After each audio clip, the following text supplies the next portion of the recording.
La Beatlemanía golpea con fuerza en los Estados Unidos. Con el lema sexo, drogas y rock and roll, los 60 hacen tambalearse los valores estadounidenses.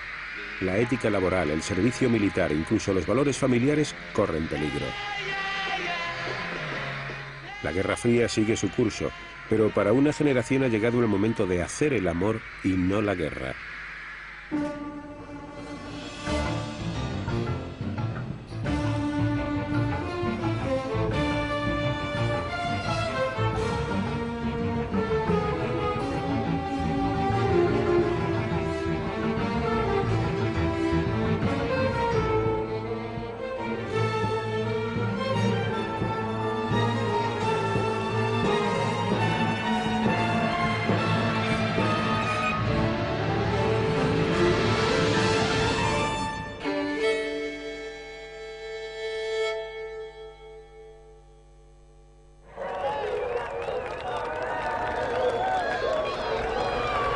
En 1960 Estados Unidos estaba alcanzando el punto culminante de su prosperidad y de su poder. Los demócratas decidieron escoger como candidato a la presidencia a Jack Kennedy, el atractivo hijo de un multimillonario estadounidense de origen irlandés. Daba la impresión de que la familia Kennedy en conjunto, pero en particular Jack y también Jackie en especial, eran realización natural del proceso político estadounidense. Parecían ser lo mejor que podía resultar de este proceso y representaban una nueva y fastuosa era.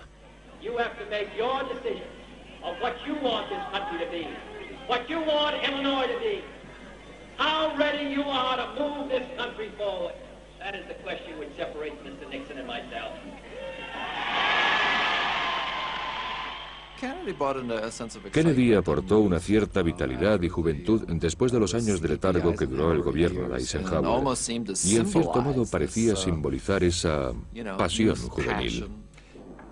El candidato elegido por el Partido Republicano, el vicepresidente Richard Nixon, compartía el fervor patriótico anticomunista, pero a él no le habían preparado para aparecer en televisión. La presentación de documentos visuales se convirtió en un aspecto muy importante. Y la familia Kennedy invirtió en ellos miles de dólares, equipó un autobús y, por si esto fuera poco, entre sus colaboradores había un equipo de rodaje que se desplazaba a donde quiera que tuviera que aparecer John Kennedy para filmarle. Luego las grabaciones se convertirían en parte de su campaña televisiva. Fue la primera vez que esto se llevó a cabo de un modo tan efectivo y organizado. Kennedy había atacado la postura de Eisenhower frente a la Guerra Fría. Ante los Estados Unidos y ante el mundo entero proclamó: Let every nation know, whether it wishes us well or ill, that we shall pay any price, bear any burden, meet any hardship, support any friend, oppose any foe, to assure the survival and the success of liberty.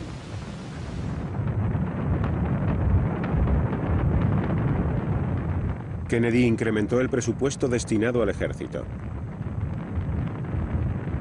Los contratos para defensa proporcionaron al complejo de la industria militar una fuerza y una riqueza sin parangón, que a su vez se tradujo en más puestos de trabajo. La Guerra Fría era la más noble de las empresas y se adecuaba perfectamente a la necesidad de tecnólogos como yo mismo y a la necesidad de programas subvencionados por el gobierno que se opusieran a los avances soviéticos. En aquella época las opiniones al respecto eran muy interesantes, porque la industria de defensa y sus presupuestos parecían basarse en el hecho de que los rusos medían 5 metros de altura. Muchos de nosotros teníamos ideas bastante férreas sobre el asunto. Después de todo, se trataba de nuestra vida. Lo que quiero decir es que nuestro bienestar y nuestro sustento dependían de la industria de defensa. Estados Unidos estaba prosperando. El estado de California, donde estaba localizada una gran parte de la industria aeroespacial, se convirtió en la sexta mayor economía del mundo. En aquella época el no va más era trabajar en misiles, en naves espaciales, en satélites. Estaban sucediendo cosas importantes y todas tenían lugar en California. Algunos de nuestros amigos se estaban trasladando a California porque, según teníamos entendido, Hughes estaba creando una planta de electrónica y en Disneylandia estaban contratando a gente. Además, en el 56 y el 57 en Chicago escaseaba el trabajo, por lo que decidimos marcharnos allí.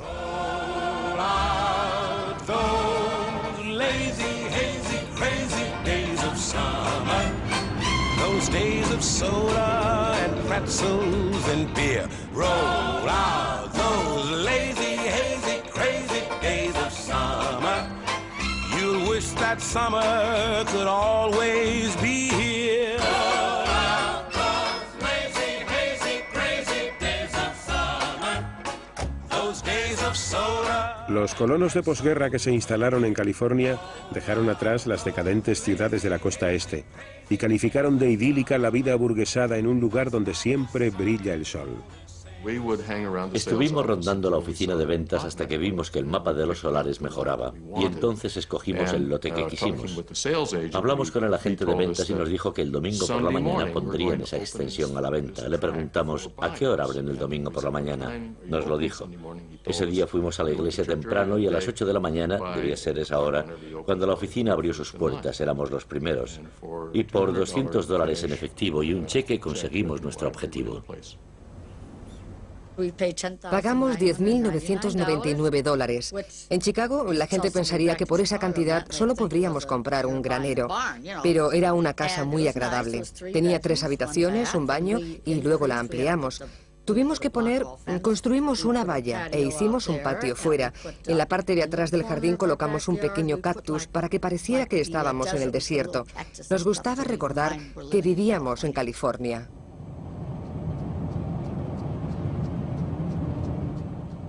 Pero no todos los estadounidenses podían disfrutar de la buena vida. El problema surgió cuando se planteó la posibilidad de vender esas casas a miembros de minorías étnicas, especialmente a la población negra.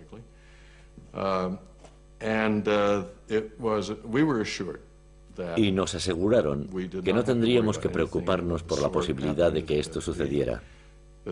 Esas propiedades simplemente no se vendían a personas de color.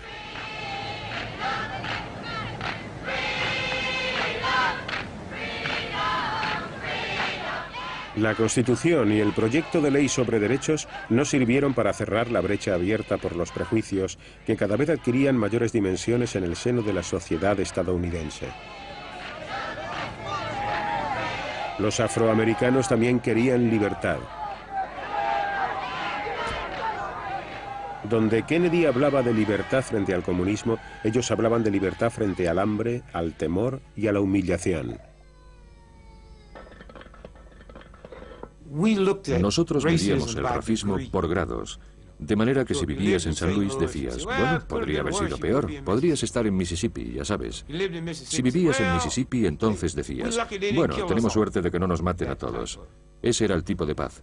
Por lo tanto, si una persona negra se alzaba y se defendía, todo el mundo decía, estás loco, negro. Incluso aquellos que tenían el mismo color de piel decían, estás loco. Alguien tenía que decir, hey, está bien decir que algo está mal cuando en realidad está mal. Y en una democracia, si algo no marcha bien y lo dices, puedes reunir a la gente para que tu gobierno sepa que algo no funciona. ¿Y sabes qué? Si lo haces, podrán tomar medidas al respecto. En eso consistía en esencia el movimiento pro derechos civiles.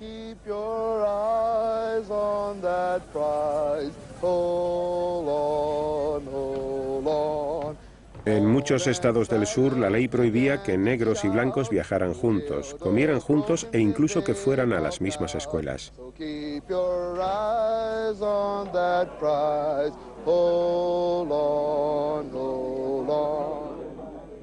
A los afroamericanos se les negaba el trabajo y el derecho al voto. Los activistas a favor de los derechos civiles que se manifestaban en contra de las leyes injustas tenían mucho cuidado de no provocar a la policía con demostraciones agresivas. Pero les golpeaban igual.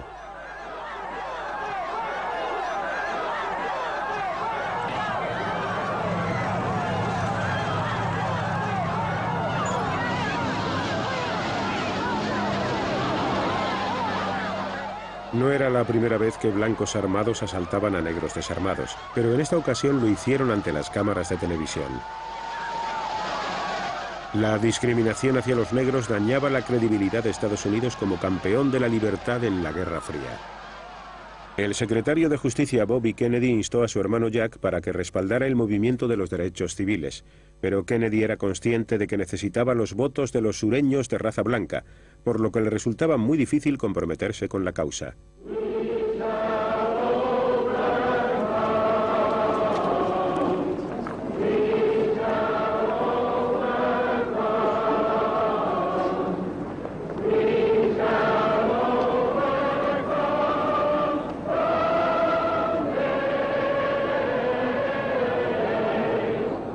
28 de agosto de 1963. Una marcha en favor de los derechos civiles se congregó frente al Lincoln Memorial de Washington para exigir que la Casa Blanca prohibiera las leyes racistas y concediera a los afroamericanos igualdad de oportunidades laborales.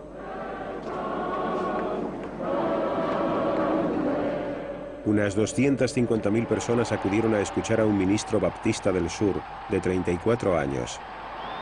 Let freedom ring, and if America is to be a great nation, this must become true. So let freedom ring.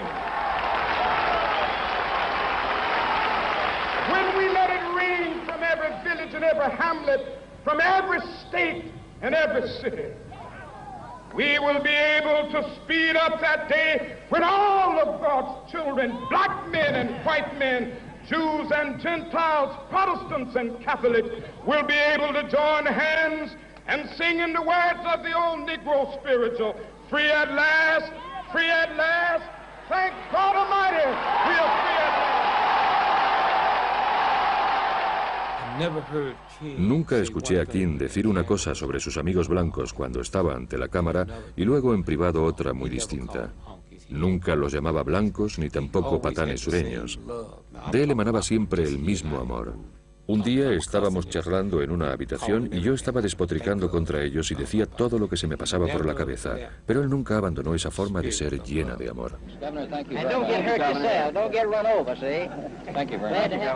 George Wallace, gobernador demócrata de Alabama, consideraba que el creciente movimiento en favor de los derechos civiles formaba parte de una conspiración comunista. The Communist Party USA has been alert to capitalize on every possible issue or event which could be used to exploit the American Negro in furtherance of party aims. In its efforts to influence the American Negro, the party attempts to infiltrate the legitimate Negro organizations for the purpose of stirring up racial prejudices and hatred. In this way, the party strikes a blow at our democratic form of government by attempting to influence public opinion throughout the world against the United States. En el nombre de la seguridad nacional, el secretario de Justicia Robert Kennedy autorizó al FBI para intervenir los teléfonos de Martin Luther King y sus colaboradores. John Edgar Hoover, director del FBI, estaba convencido de que los comunistas se habían infiltrado en el movimiento en favor de los derechos civiles. Hoover hated King. Hoover odiaba a King. Era un hombre que tenía una relación lo bastante estrecha con el sur como para estar embebido en la cultura sureña. Y en esa sociedad existía una verdadera creencia, una creencia religiosa y también política, de que la igualdad entre negros y blancos era algo que no existía. Los agentes que permanecían a la escucha las 24 horas del día informaban constantemente a Hoover sobre cualquier novedad. Rumoreamos y aprendimos cosas de su vida personal, pero no teníamos pruebas para demostrar que King era comunista. En los preparativos para la campaña electoral de 1964, el presidente Kennedy, acompañado de su esposa, realizó una visita oficial a Dallas. Allí encontraría la muerte.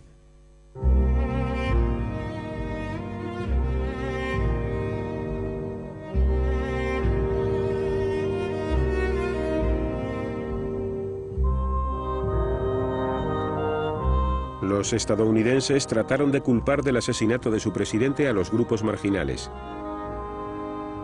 Temían que la muerte de Kennedy pudiera desencadenar un ataque comunista sobre los Estados Unidos. This is a sad time for all people. We have suffered a loss that cannot be weighed. For me, it is a deep personal tragedy. La misma noche del 22 de noviembre de 1963, en la que Johnson fue nombrado presidente, cuando regresó de Dallas, yo era una de las 3 personas que se encontraban en su habitación. Y esa noche me enteré de que había comenzado a esbozar la gran sociedad y quería poner en práctica su proyecto. Ahora que tengo el poder, mi intención es utilizarlo, dijo. This administration today, here and now, declares unconditional war on poverty in America.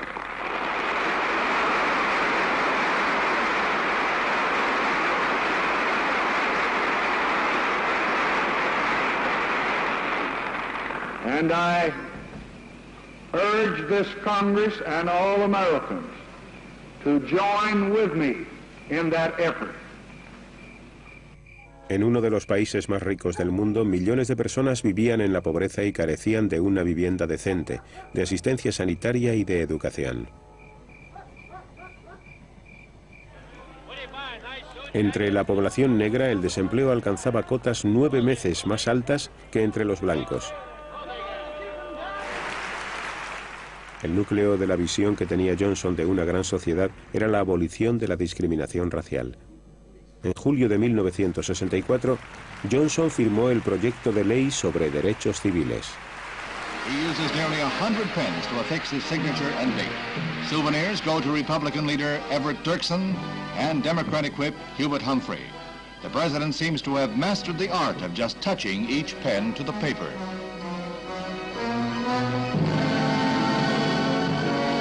Integration leader Martin Luther King receives his pen, a gift he said he would cherish.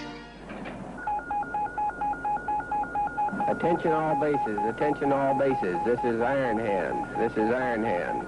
This is a SAC alert.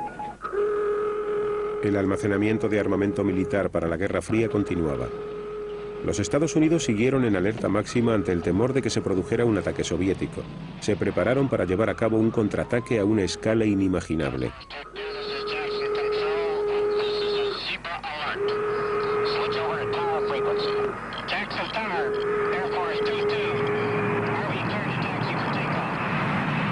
Una minoría cada vez más numerosa comenzaba a cuestionarse el coste y el efecto de estas medidas en la vida estadounidense. Tenían la soberbia de realizar inversiones de billones, billones y trillones de dólares, de gastarse trillones de dólares en materiales para la guerra, los servicios secretos y los incentivos.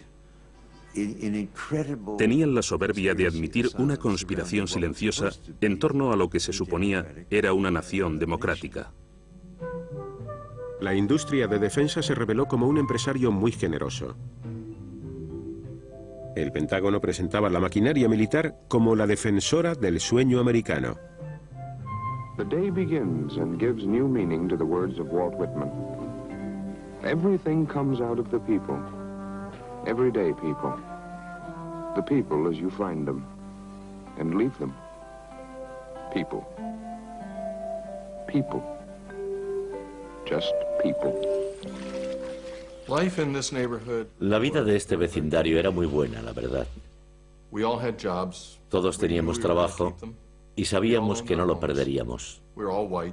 Poseíamos nuestra casa y éramos todos blancos, de clase media, rozando todos la madurez. Los niños tenían más o menos la misma edad y forma. El 4 de julio todas las mamás preparaban sus ensaladas de patata y sus fiambres y los ponían ahí sobre unas mesas que colocábamos en el callejón porque no había tráfico. Los niños jugaban con sus triciclos y serpentinas y todo estaba decorado. Lo pasábamos muy bien el 4 de julio. En 1964, Johnson se encontraba en plena campaña electoral para acceder a la presidencia y así poder construir su gran sociedad. Su oponente republicano era el senador Barry Goldwater, de Arizona, que votó en contra de la aprobación del proyecto de ley sobre derechos civiles. Goldwater prometió mantenerse firme contra los soviéticos y denunció la gran sociedad de Johnson porque, según él, tenía tintes socialistas. The message of our campaign is clear. It's this: stop the spread of socialism at home and communism abroad. El pueblo estadounidense necesitaba algo más convincente. Goldwater sufrió una aplastante derrota. En el campus de la Universidad de Berkeley florecía la discordia. En Berkeley había una gran tradición que se remontaba a muchos años atrás y que consistía en distribuir literatura, hacer discursos políticos y montar mesas para promocionar los grupos políticos de los alumnos en los terrenos del campus. Pero se publicó un mandato que ordenaba el cese de estas actividades. Los estudiantes comenzaron a poner en práctica técnicas que tomaron prestadas del movimiento para los derechos civiles y organizaron huelgas y sentadas.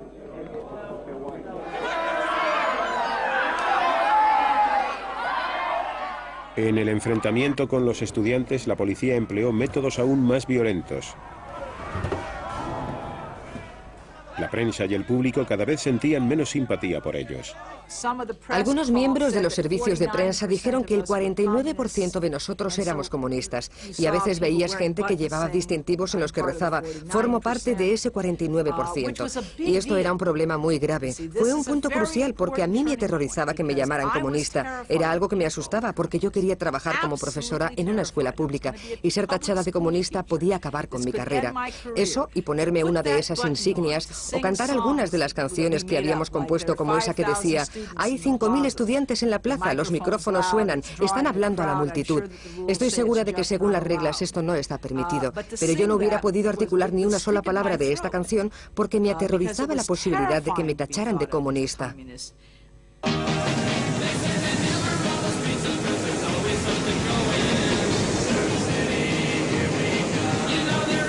Los ideales estadounidenses de libertad política se extendían ahora al campo de lo personal.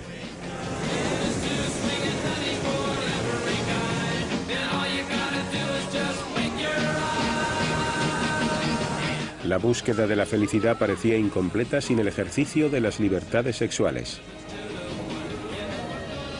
El sistema de libre empresa recompensaba generosamente la hábil comercialización de las fantasías sexuales.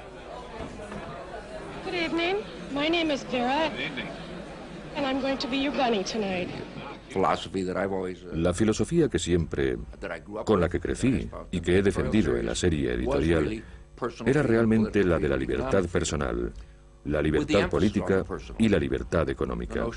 La noción de que nosotros somos dueños de nuestras mentes y cuerpos, y de que todas las acciones de la Iglesia o del Estado que traten de limitar nuestra libertad son inapropiadas e inconsistentes en una sociedad pluralista como la que se supone que hay en los Estados Unidos.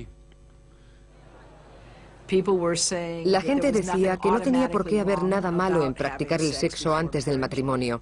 Los estudiantes podían conseguir la píldora para el control de natalidad en los servicios sociales para estudiantes, y la mayoría de las mujeres que yo conocía la utilizaban. Estábamos de acuerdo con los hombres en que el sexo premarital no era algo malo que nos llevaría a la condenación después de la muerte. Por otro lado, había un montón de tipos de esos de ámalas y déjalas.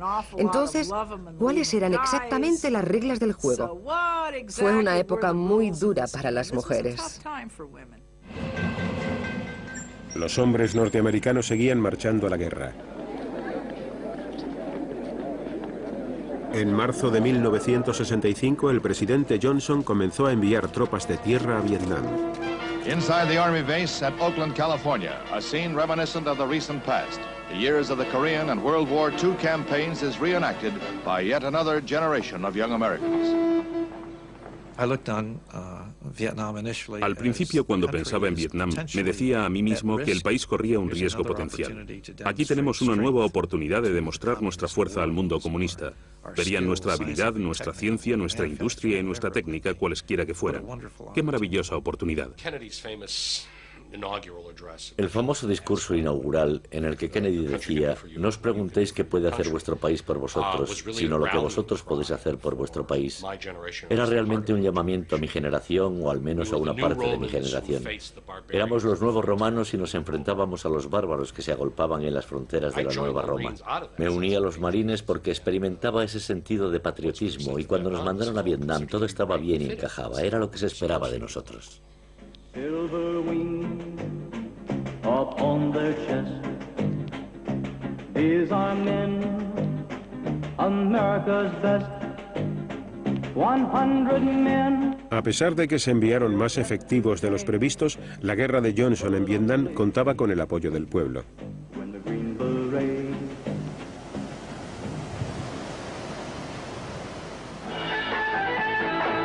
Mientras que algunos estadounidenses se marchaban a la guerra, otros buscaban emociones distintas.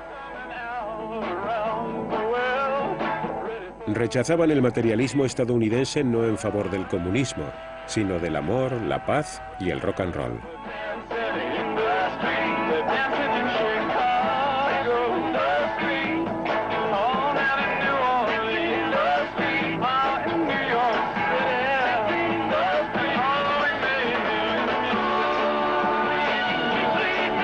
Por todo el país, jóvenes que ya estaban en edad de ser llamados a filas se limitaban a colocarse y a dormir, convirtiéndose así en unos marginados. Resultaba muy divertido oír decir a la gente: oye, mira a esos hippies, o es un chico o una chica, y cosas como esas. Lo pasábamos muy bien, menos cuando llegábamos a ciertos lugares en los que se mostraban muy hostiles con nosotros y nos querían pegar. Después de todo, hoy en día opino que el trabajo de los jóvenes es aterrorizar a los adultos. Creo que la primera reacción de la mayor parte de nosotros, veteranos que trabajábamos muy duro para sacar adelante una familia, era absolutamente opuesta a la de una generación a la que todo le importaba un pimiento. Llevaban collares y pendientes, fumaban marihuana como si fuera lo más normal y hablaban un idioma diferente.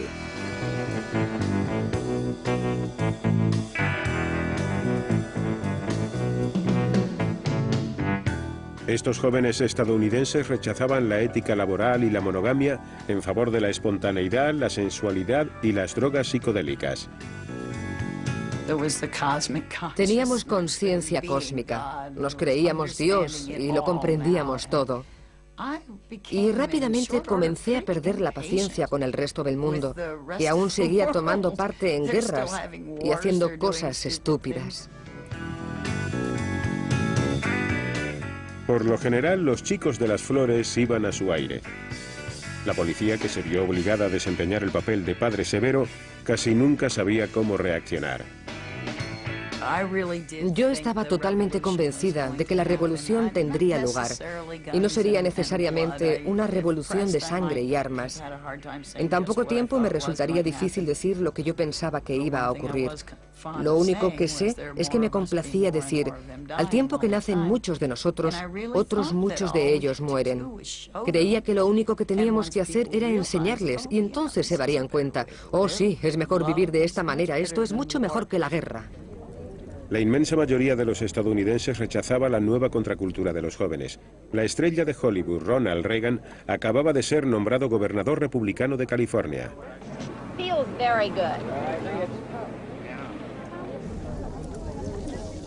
Reagan pidió un esfuerzo total para ganar la guerra en Vietnam. I have always felt that we should be making an all-out effort to win. Does that imply you don't think the government is? Well, I think for quite some time, and I still believe I have agreed with those military men and those who have suggested that perhaps more of a blockade with regard to North Vietnam, the blocking of the harbor and so forth to stop the shipments of munitions in, as well as trying to intercept them on their way south, would be more effective. More bombing? Yes. Pero las protestas contra la guerra cada vez eran más frecuentes. Se organizaron manifestaciones y se quemaron formularios de alistamiento. Según este sector de la población, la guerra era inmoral e injusta. Me sentía como si estuviera viviendo una alucinación de masas, fomentada por todos los políticos, en especial por Lyndon Johnson y más tarde por Nixon, de forma extrema, basada en mentiras y en el secretismo, sostenida por los medios de comunicación que no eran capaces de concebir que la estructura global de la mentalidad de los Estados Unidos podía ser tan errónea y desastrosa, y que incluso podía acabar con el mundo. Tuve la oportunidad de viajar a Vietnam y ver con mis propios ojos algunas de las cosas que iban mal, y estudié y leí mucho sobre ello. Y al final llegué a la conclusión de que no había base alguna para que estuviéramos allí, y que en aquellos momentos podíamos hacer que todo el país compartiera nuestro punto de vista. Los estudiantes de Berkeley organizaron un bloqueo en el Centro de Iniciación Militar de Oakland para evitar que los reclutas se inscribieran en el servicio militar. El ejército se vio obligado a proteger a los reclutas tras un fuerte cordón policial.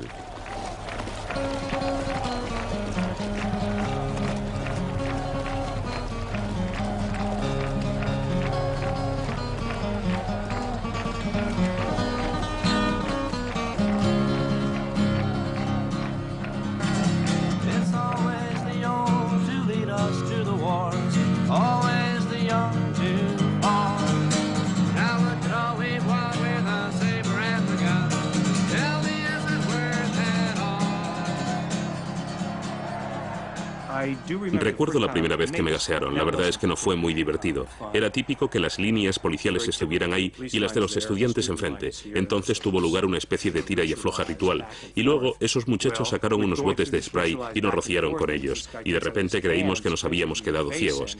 Era una ceguera temporal, pero en esos momentos no sabíamos qué demonios estaba pasando, porque era algo que nunca antes habíamos experimentado. Y aunque los efectos de los gases son temporales, no lo sabíamos. Así que no teníamos ni idea de qué demonios estaba pasando. Call it peace or call it treason, call it love or call it reason, but I ain't marching anymore. I ain't marching anymore.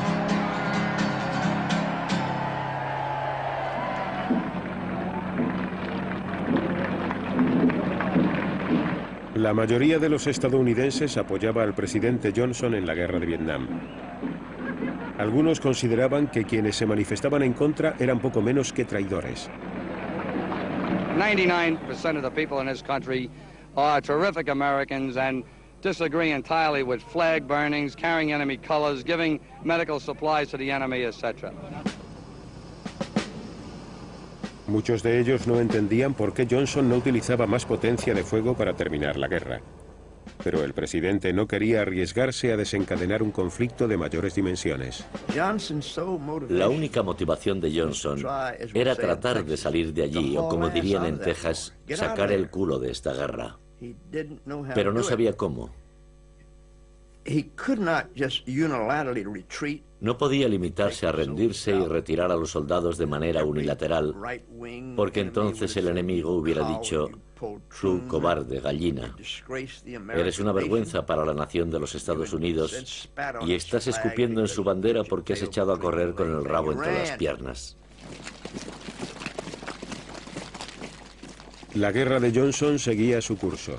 A finales de 1967 ya había 500.000 de soldados estadounidenses en Vietnam.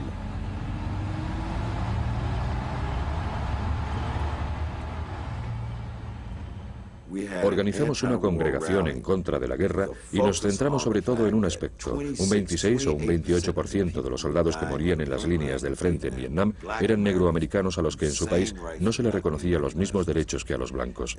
Por lo tanto, el lema principal de esta reunión fue abajo con la guerra y que los hombres de raza negra no sirvan en el ejército.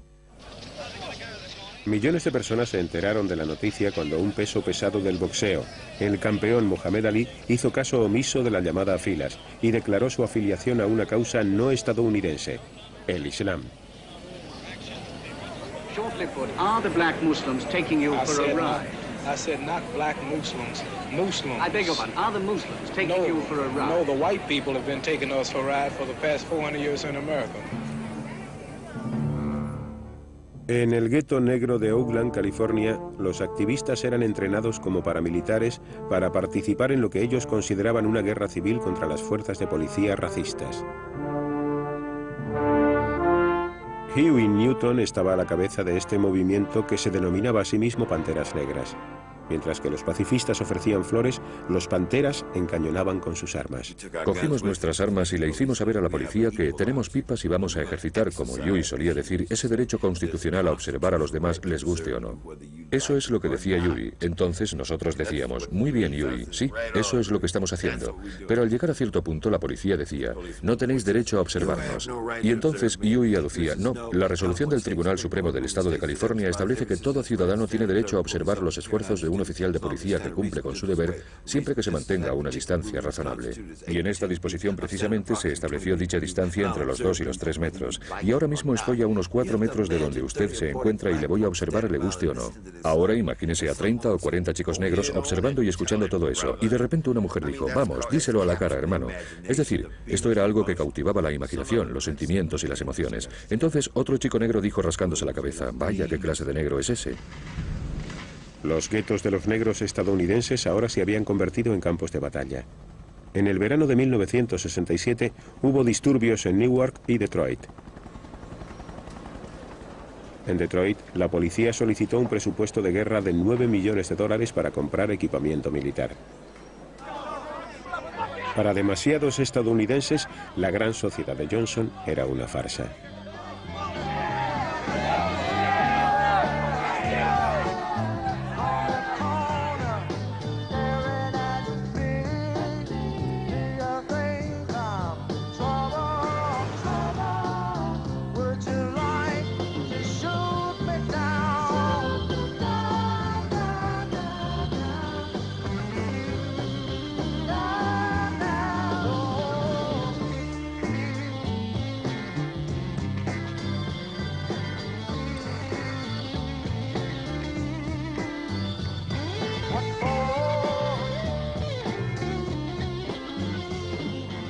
En marzo de 1968, puesto que la guerra en Vietnam y el conflicto en casa continuaban, Johnson tiró la toalla.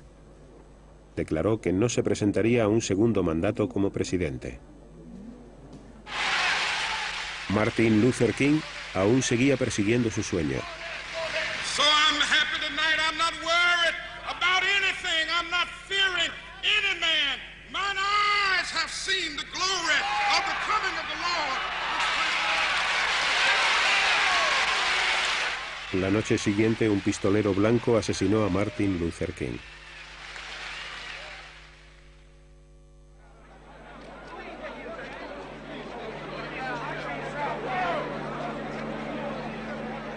Tras el carro tirado por mulas que transportaba el féretro de King, marchaba Bobby Kennedy con la cabeza descubierta. Mostraba su gran pena y a la vez hacía campaña para convertirse en el próximo candidato demócrata a la presidencia. The country wants to move in a different direction. We want to deal with our own problems within our own country, and we want peace in Vietnam. Bobby Kennedy ganó las primarias en California. Su compañero y rival Eugene McCarthy también abogaba por la paz. Los partidarios de McCarthy, que en esos momentos estaban viendo la televisión, fueron testigos de cómo una bala acababa con la vida de otro miembro de la familia Kennedy.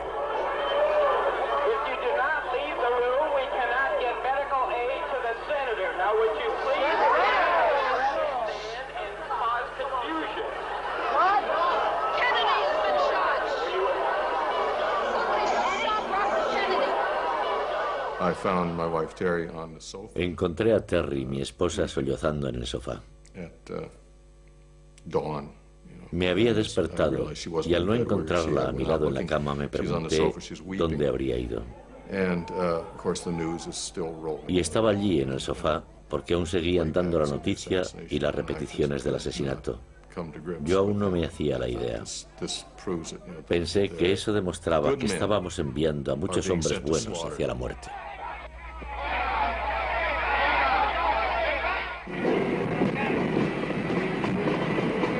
Agosto de 1968. El delegado del Partido Demócrata llega a Washington para tomar parte en la convención en la que se designaría al candidato para las elecciones presidenciales de noviembre.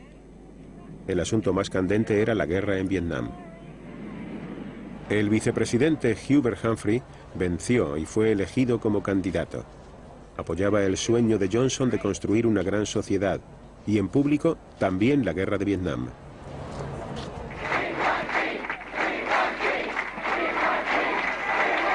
La facción contraria a la guerra del Partido Demócrata depositó todas sus esperanzas en el senador Eugene McCarthy de Minnesota.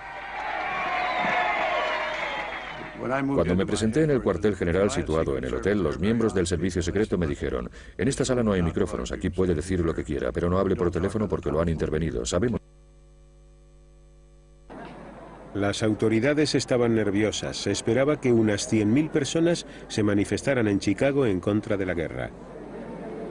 We permit people, we don't care who they are, to come to Chicago and visit us. And we will permit people to carry on their rights as American citizens, to petition and demonstrate. But there's no person, any place, anywhere, or any thousands of them that will come to Chicago and take over our streets, our convention, or our city. The present-day politicians and their armies of automatons have selfishly robbed us of our birthright. The evilness they stand for will go unchallenged no longer. Political pigs, your days are numbered. We are the Second American Revolution. We are winning. Yippee! Los manifestantes se reunieron en los parques de la ciudad con el fin de prepararse para marchar sobre el Congreso.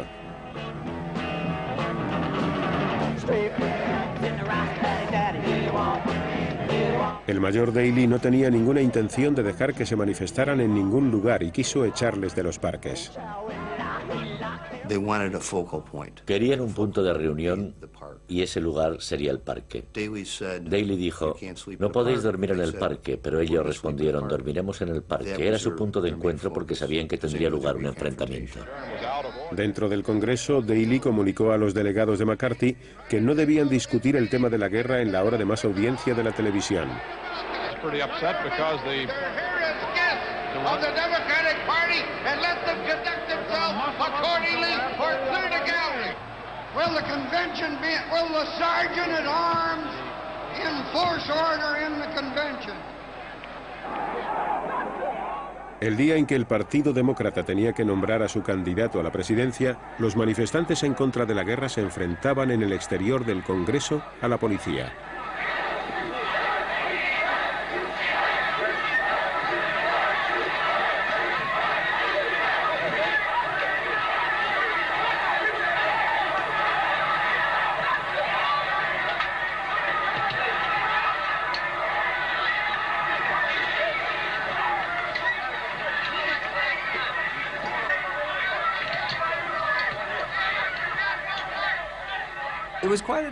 La verdad es que fue toda una experiencia tener a, no sé exactamente si eran 40 o 50 policías gritando, hay que matar a Davis, y detrás de ellos había muchos más. La primera vez me golpearon en la cabeza y caí al suelo. Luego me golpearon en la espalda una y otra vez. Esta ha sido, yo diría, la primera vez en mi vida que he pensado que no podría seguir adelante con mi labor.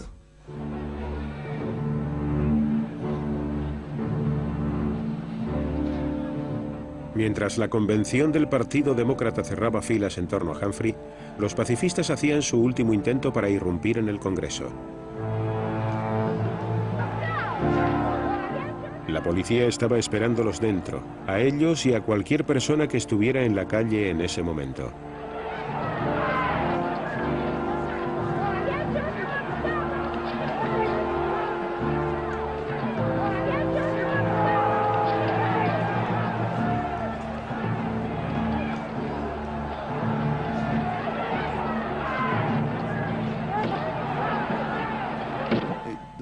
La mayor parte de la gente apoyaba a la policía de Chicago en la convención. Creo que después se realizó una encuesta al respecto y aproximadamente un 78% respaldaba a la policía de Chicago. En la convención, los partidarios de McCarthy sufrieron una aplastante derrota. El vicepresidente Hubert Humphrey se convirtió en el candidato de los demócratas a las elecciones presidenciales de noviembre. Se enfrentaba a un partido republicano duro y experimentado.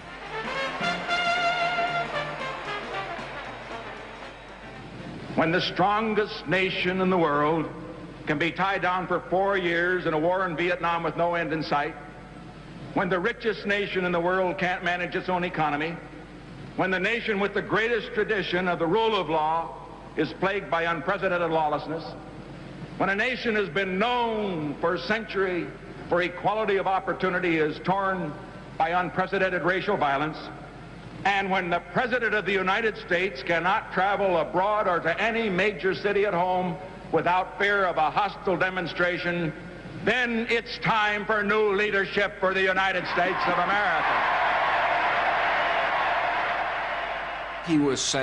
Lo que estaba diciendo es, soy más fuerte, más listo y comprendo mejor el mundo. Mis rivales están divididos. Los elementos periféricos del Partido Demócrata los han dejado fuera de combate y la responsabilidad recae sobre un montón de chiflados.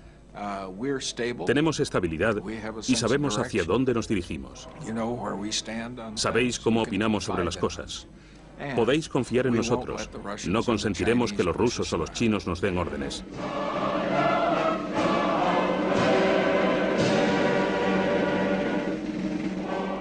Richard Nixon resultó vencedor por un estrecho margen inferior al 1% de los votos.